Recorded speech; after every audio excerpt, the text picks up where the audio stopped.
आप सभी को मेरा नमस्कार। आज हम फिर संस्कृत और संस्कृति को लेकर उपस्थित हैं आप सबके साथ। मातृवत परिदारेषु परिद्रव्येषु लोष्ठवत् आत्मवत् सर्वभूतेषु यह पश्यति स पंडितः। यहाँ पंडित का अर्थ ज्ञानी, बुद्धिमान, सज्जन व्यक्ति से है, जो अपने जीवन को सफल करता है। मातृवत परदारेषु, माता के समान जो दूसरे के स्त्री को समझे, दूसरे के पत्नी को समझे। परद्रव्येषु लोष्टवत्, दूसरे के धन को जो ढेला के समान समझे, मिट्टी के समान समझे।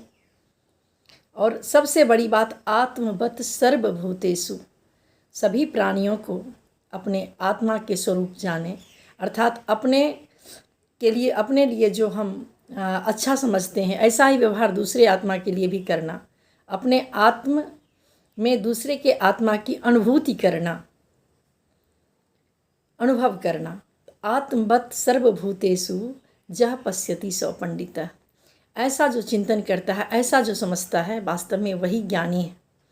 और जो ऐसा समझते हैं उनके लिए जीवन बड़ा सुगम हो जाता है, सारी दुर्गमता नष्ट हो जाती है। क्योंकि जब हम सोचते हैं तब हम कोई काम करते हैं, क्योंकि सबसे पहले हमारा मन जो है वह रथी है। 10 इंद्रियों का रथी हमारा मन है, 5 ज्ञानेंद्री और 5 कर्मेंद्री। इन 10 इंद्रियों को चलाने वाला 11वां जो रथी है, ड्राइवर है, पायलट है, वह हमारा मन है। आप सोच सकते हैं कि जब एक दिन सत्य हरिश्चंद्र नाटक देखने से महात्मा गांधी का जीवन बदल गया, इतनी छाप पड़ी कि पूरे जीवन वो सत्य अहिंसा का पालन करते रहे, तो हमारे बच्चे जो आजकल देखते हैं सोशल मीडिया में या जहाँ भी वो व्हाट्सएप में या जो भी यूज करते हैं इंस्टा में, उसी सब की तो छाप उन पर पड़ती है। एकदम बचपन से ही एकदम स्ट्रेस में, तनाव में बच्चे आ जाते हैं, क्योंकि एक होड़ लगी हुई है। लेकिन ये पहले नहीं था। तो जो बच्चे हमारे देखेंगे, सुनेंगे और उसी से उनका व्यक्तित्व निर्माण होगा। इसीलिए हमारे संस्कृत के ग्रंथों में बचपन में जो बातें पढ़ाई जाती थी, अच्छी अच्छी सूक्तियाँ उनके जीवन पर बड़ा प्रभाव डालती थी। आप याद करते होंगे जब हम लोग का बचपन था, हम लोग अपने नानी दादी सबसे रामायण महाभारत में राम कृष्ण की वीरता की कहानी सुनते थे, शिवाजी की गाथाएँ सुनते थे। लेकिन आज हमारे बच्चे क्या देखते हैं जादू हो गया। हैरी पॉटर देखते हैं, जादू की छड़ी घुमाते हुए बहुत कुछ हासिल हो गया। डोरेमोन देखते थे तो जानवरों की लड़ाई, छीना झपटी, तो ये सब जो देखते हैं तो वो देखने का प्रभाव उनके मन मस्तिष्क पर पड़ता है और वही उनके व्यक्तित्व का निर्माण करता है। पहले बच्चे अपने दादी के गोद में पलते थे, अपने नानी के गोद में पलते थे, आज बच्चे आया के गोद में पल रहे हैं। तो आपके बच्चे में संस्कार कहाँ से आ रहा है?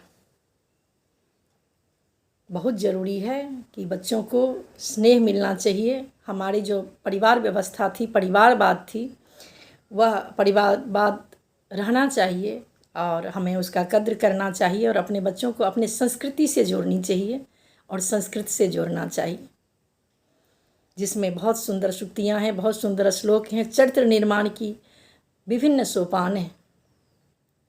तो जब मन में ये भाव बचपन से आ जाएगा कि मातृवत परदारेषु, तो वह कभी किसी के लिए दुर्भावना रख ही नहीं सकता है, क्योंकि बचपन की आदतें जीवन पर्यंत काम आती है। तो यह जो विचार है, यह स्वभाव है, हमारे अपने बच्चों में शुरू से डालना चाहिए। प्रत्येक माँ का अभी बहुत ज़्यादा ये कर्तव्य बन जाता है, ड्यूटी बन जाता है कि माँ के चरित्र से ही बच्चे के चरित्र का निर्माण होता है। Mother is first teacher of the child. पश्चिमी दार्शनिक भी यही कहें, जो हमारे ऋषि मुनियों ने बहुत दिन पहले कह चुके। माँ के पास बच्चा अधिक देर तक रहता है, अधिक दिनों तक रहता है, अधिक प्रभाव पड़ता है व्यक्तित्व में। तो जब हम बचपन से बच्चों को इस बात की शिक्षा देंगे कि मातृवत परदारेषु, पर स्त्री हमारी माँ है, जो भी दूसरे का धन ढेला के समान है। उसके लिए हमारे मन में लालच नहीं होना चाहिए, कोई द्वेष नहीं होना चाहिए, और सभी जीवों में आत्मवत हम महसूस करें तो फिर बच्चों का बहुत अच्छा चरित्र निर्माण होगा, हम सब का चरित्र निर्माण होगा। मिलते हैं फिर एक अमृतवाणी के साथ अगले वीडियो में। तब तक आप सबको नमस्कार। आप लोग कमेंट करके बताइएगा। इसी के साथ धन्यवाद।